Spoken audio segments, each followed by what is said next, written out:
Então quer dizer que você está aí ansioso, com medo e preocupado se você deve ou não seguir a carreira artística? Então fica ligado aqui com a gente, porque hoje nós temos uma pessoa que vai com certeza iluminar essa estrada escura que você está. Mas para isso, senta na plateia.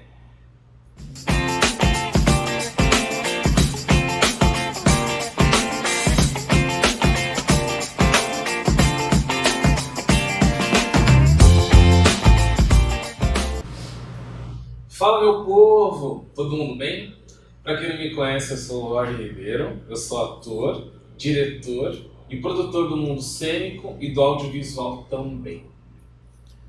E hoje nós vamos conversar com uma pessoa extremamente experiente na área de humanas. Ela é psicóloga, coach, tem um projeto incrível, propósito e carreira.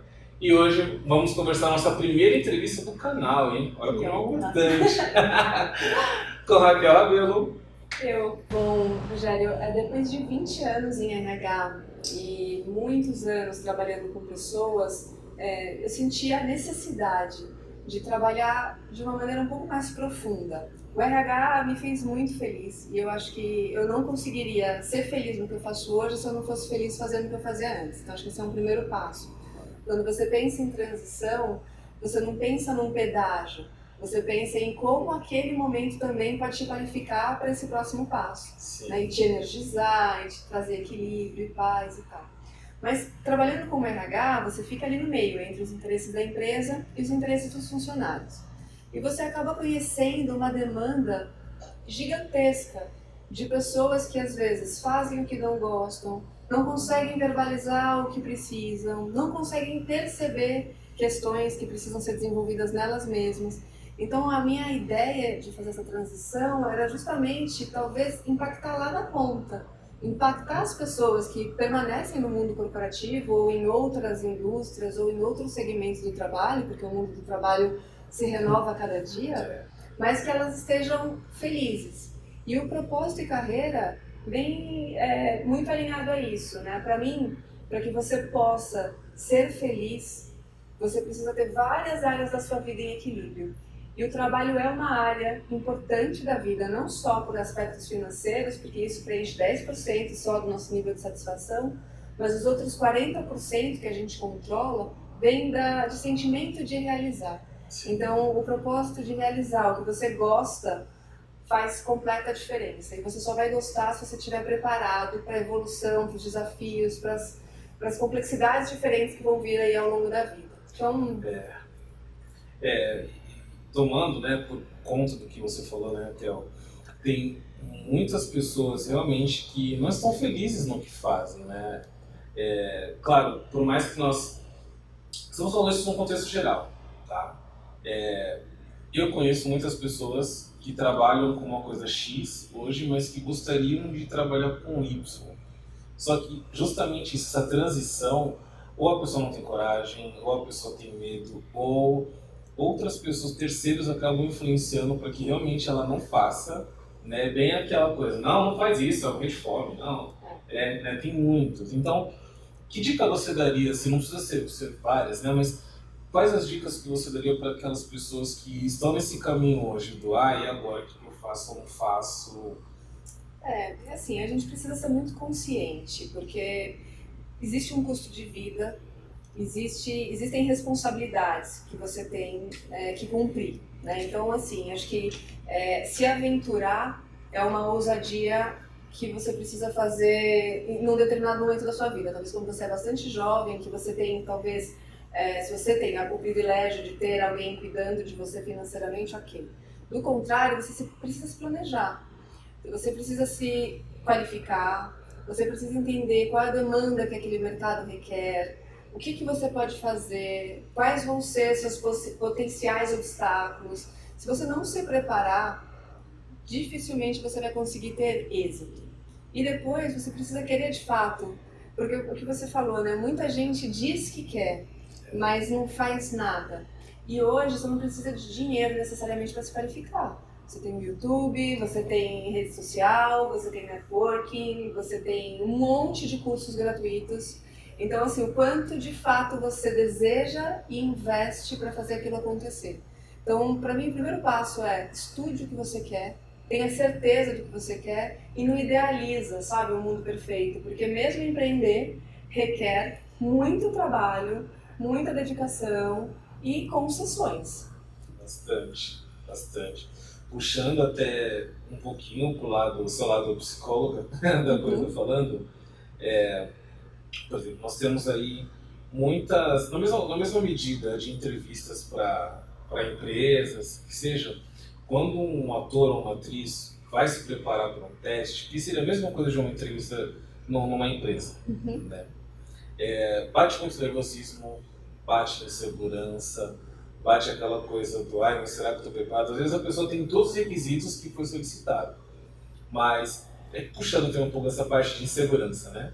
Fica com essa coisa. Agora, pensando um pouquinho na cabeça como psicóloga, você acha que existe algum exercício ou alguma outra coisinha que ajude a pessoa a diminuir um pouco desse nervosismo, dessa ansiedade, para conseguir ir bem numa entrevista, seja para um teste de ator, atriz ou num contexto geral? Né? Se a gente falar de uma ansiedade crônica, de uma coisa realmente que te trava e te bloqueia em vários momentos da sua vida, eu não posso recomendar algo que não seja terapia em TCC, terapia cognitiva comportamental, que trabalha justamente com esse tipo de questão. Porque é uma habilidade a ser desenvolvida, é um treino que precisa ser feito. Agora, se é a ansiedade natural que você sente no momento que você vai se expor, treinar. Primeira coisa, quando você vai a uma entrevista, você precisa entender quem é que vai te entrevistar. Se você puder estudar sobre essa pessoa ou sobre outros projetos que, sei lá, essa produtora já fez, quem é que participa desse tipo de casting aí junto com você, quem podem ser seus potenciais concorrentes, para que você tenha argumentos, para que você saiba como se portar naquele cenário. Uma outra questão, chegar cedo, né? A gente já tem a adrenalina natural de estar num momento como esse. Se você ainda vai contar com, putz, eu estou atrasado, se você não consegue chegar, se situar, respirar, né? Acho que são questões que, em qualquer momento que você vai se expor a uma coisa nova, são importantes, né? Então, entender o cenário, entender o contexto, tentar pesquisar um pouco sobre o que é aquilo que você está se sujeitando a, estudar teu currículo, gente, estudar a melhor maneira de vender as suas competências e habilidades, né? Você vai fazer um teste para uma questão mais dramática ou não sei, como você pode capturar coisas da sua história que tenham relevância para aquele momento, respeitar o tempo do teu entrevistador, né? Ler body language, né? Você está agradando, é a hora de você falar, olha, talvez esteja indo um pouco longe. Enfim, interagir de fato, estar 100% presente naquele momento. Nossa, obviamente faz todo sentido. E você falando, eu comecei a pensar, principalmente nessa questão de autoconhecimento, né? Que é praticamente tudo que você disse. E realmente isso, obviamente, também traz uma insegurança para as pessoas, né? Agora, realmente, não sei, visando como carreira no geral, essa questão do autoconhecimento você enxerga como um problema atual, assim? É uma realidade, na verdade. A gente não foi criado, nenhum de nós aqui, né? Acho que ninguém com mais de 20 anos, porque acho que a nova geração já tem investido um pouco mais sobre isso, falava sobre emoção. A gente foi educado, treinado a sublimar as nossas emoções, né? Então a gente tá com raiva por quê? Chorou por quê? Tá triste por quê? Né? E poucas vezes a gente se deu ao trabalho, né, de começar a prestar atenção o que desencadeia a minha raiva. Por que eu me sinto inseguro nessa situação? Por que eu tenho medo desse contexto? Então, na hora que você consegue não só entender que existem diversas emoções e a gente vive todas elas, não tem alguém que não sinta as emoções. Acho que a questão é quanto tempo você demora para voltar ao teu estado normal. Mas quais são os seus gatilhos? Se você não para pensar em quais são os seus gatilhos, dificilmente você vai conseguir ter uma vida equilibrada. É um poder tremendo ter gestão das tuas emoções. Quando você fala sobre inteligência emocional, te te transmite, de fato, um diferencial competitivo gigantesco. E a gente, de novo, não foi educado para isso. Então a gente não pode se culpar por não perceber algumas coisas. A gente não aprendeu a fazer isso. Só que agora o mundo fala sobre inteligência emocional. O mundo fala sobre diferentes impactos da emoção no nosso comportamento. A gente recebe feedbacks. Poxa, quando você fica nervoso, você já percebeu que você fica assim ou assado? Se a gente continuar negando esse tipo de coisa, aí a gente não progride, a gente não evolui. Então, sem dúvida nenhuma, autoconhecimento para entender a emoção e aí poder atuar no controle da tua reação a elas é primordial, independente da área que você atua. Tá vendo? Eu falei que ia ser top essa entrevista. Então, gente, ó, fica de olho. Você comentou das ações, eu vi uma postagem sua que, assim, chamou bastante atenção e me fez refletir, como pai, por exemplo. Era comentando dos filhos, onde nós, como pais, para os nossos filhos, que seja uma mãe da criança, automaticamente já fala, não faz isso, não sei o que e tal. Mas quando é com o filho do outro, você fala, não, ele estava estressado, calma. Você procura entender, né, melhor o outro do que ele com o seu. E eu fiquei muito assim, pensativo nisso. Falei, nossa, é verdade. A gente faz isso com a gente o tempo inteiro, porque você faz isso com seus filhos porque você foi ensinado a fazer isso, você escutava isso, provavelmente dos seus pais. Mas, gente, acabou a época de culpar pai e mãe, né, o passado, o contexto, né? Se você está aqui vendo esse vídeo, você pode ver inúmeros outros e procurar os caminhos, né, que façam aí você reagir de maneira diferente.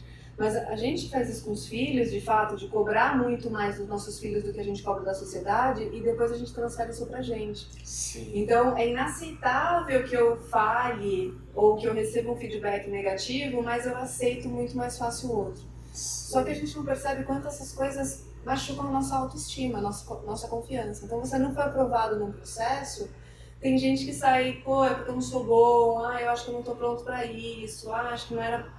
Gente, às vezes não era pra ser, né? Se você não foi aprovado naquele, que experiência que você vai capturar daquilo para fazer diferente numa próxima vez? Sim, total. Né? Então, se você capitalizar, e aí é uma outra coisa, né? Quanto mais você participar de entrevistas ou testes, mais você não vai ser aprovado, porque, de novo, é uma questão estatística. Se você participar de 3 e for aprovado em 1, você tem um percentual estatístico. Se você participar de 20 e tiver 3, você tem outros, mas você prefere ter 1 ou 3. Então, o quanto que você gerencia, né, a sua frustração nos 17 ou você trava nos 2. Você precisa começar a prestar atenção nisso, né, nessa questão mais matemática da coisa, mas o que eu aprendo com as minhas falhas. E isso, galera, é justamente os nãos que nós recebemos, né? Principalmente na atuação, que você recebe 1000 nãos para 10 sims. E é justamente o que eu estou falando. Esses 10 que você vai receber, poxa, de repente eles vão mudar a sua vida, né? De repente é um trabalho que vai levar você aí para vários horizontes que você jamais imaginou na sua carreira como ator, atriz, ou até mesmo gerencialmente, né? Quem nunca foi numa entrevista de empresa falando, você adoraria trabalhar aqui, mas acha que não vai dar, né? Já começa a colocar as barreiras ali. E por falar em sonhos, né, você fez uma transição de carreira, né, também, ou seja, tudo que nós estamos conversando aqui, além da expertise profissional, ela também passou por isso. Estou passando, então, você está passando, na verdade. Eu acho que a transição ela é um caminho. Você vai construir, não é nem nada tão estático, né, que você simplesmente agora eu estou numa empresa e agora estou numa empresa. Você precisa permanecer na empresa, evoluir ou progredir naquilo que você está fazendo, né? Então, para mim, eu acho que como experiência, um pouco do que eu comentei antes, né? Se preparar, entender um pouco mais esse mercado e ter humildade para reconhecer que a gente não é nada sozinho, que a gente precisa das mãos, que tem um mundo de gente super bacana e autoconfiante que vai compartilhar com você o que seria, nossa, né, um grande segredo e que te compartilha com o maior carinho e prazer. Então, acho que saber fazer essa troca, né, é super importante e, para mim, mais do que importante, eu acho que dá muita força. Nossa, bastante. É o que eu sempre falo, quem não é visto não é lembrado, não adianta. Ou seja, aumentar a sua rede de network é extremamente importante, né, gente? Nós estávamos fazendo um bate-bola aqui antes de começar e falamos bastante daquela questão de trabalhos que nós somos convidados e muitas vezes você não acaba recebendo aquele dinheiro, né, ali inicialmente. Mas, de repente, é um trabalho que pode te render outros vários trabalhos, né? E isso você também precisa avaliar. Também questão de tempo, questão de disponibilidade, porque não adianta você combinar uma coisa e furar também depois, né? E você vai destruir um network, às vezes um potencial super gigantesco. E até mesmo entrando aí nessa parte de postura, eu também, eu vejo tudo que ela posta. Já sei, não. Espero que seus outros seguidores também comecem a ver. Não, se a galera não começar a seguir, na boa, gente, vocês não estão querendo nada com nada, né? Só pode. Mas uma postagem que você fez que falava bastante sobre vestimenta numa entrevista. Por que eu estou comentando isso? Eu, na parte de ator, tá? Estou falando. Eu já vi a galera indo, assim, com roupa que não é apropriado para sair de casa. Por exemplo, vai de chinelo, vai de boné, ou então a primeira roupa que pega no armário sai.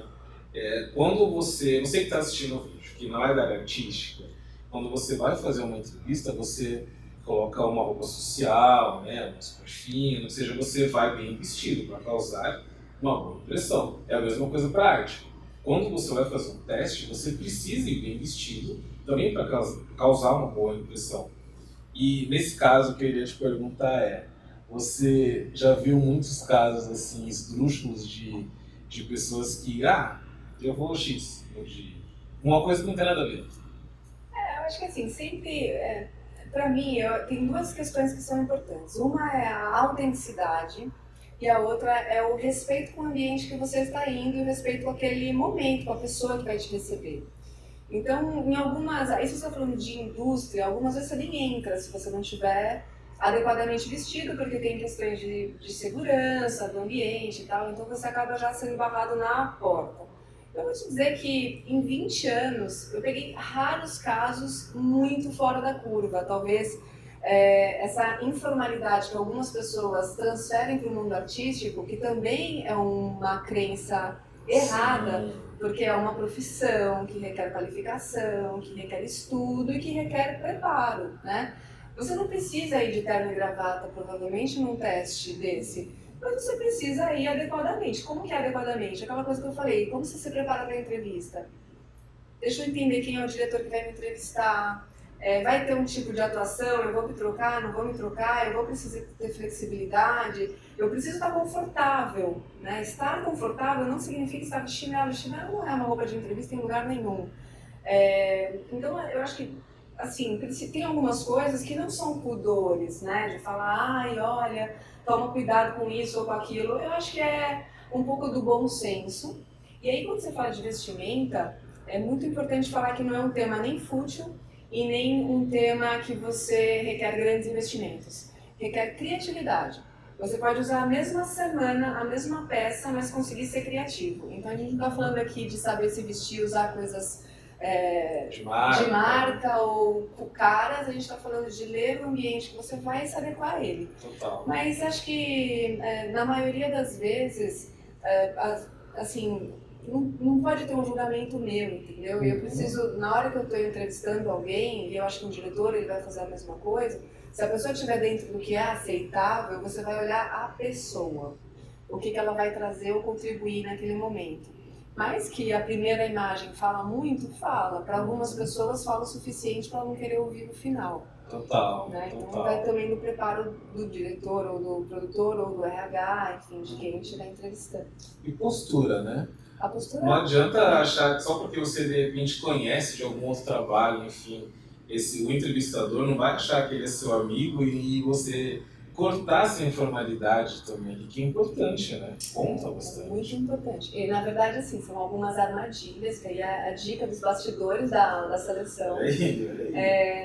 Muitas vezes, no momento do café, né, que você terminou a entrevista e você está mais descontraído, é que vem uma ou outra pergunta que parecem muito informais, mas que são perguntas importantes, porque são avaliados valores, comportamentos.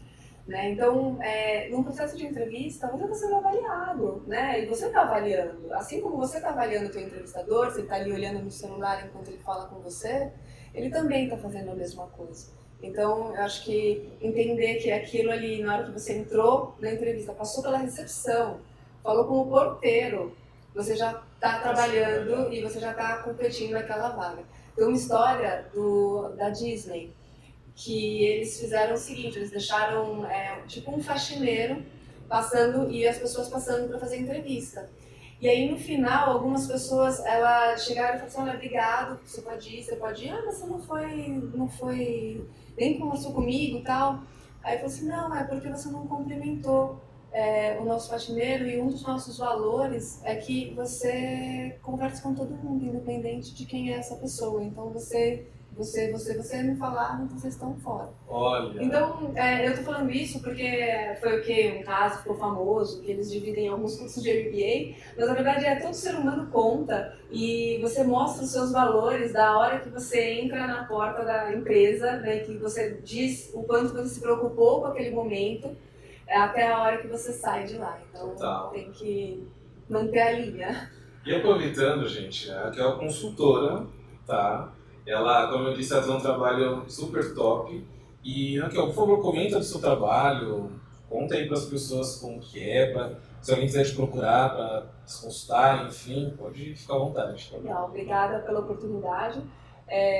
Como o Roger falou, eu sou psicóloga, eu atuo com coaching executivo, life coaching. Eu ministro treinamento em empresas, treinamentos voltados a desenvolvimento de competências humanas, então treinamentos comportamentais em geral.